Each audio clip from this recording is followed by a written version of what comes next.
Bilasizlarmi? Otamiz Odam alayhissalom shu jannatda zerikib qoldi. Nima uchun? Yolg'izligidan.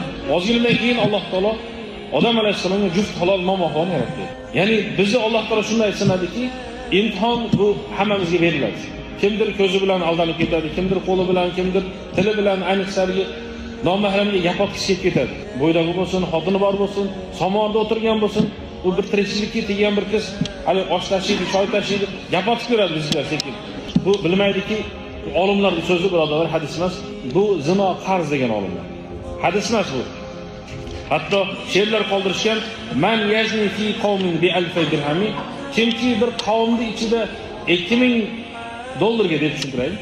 2000 dollarga zino qiladigan bo'lsa, fi ahlihi yazni bi rub'i dirhami. Uni ahli bekarga zino qiladi.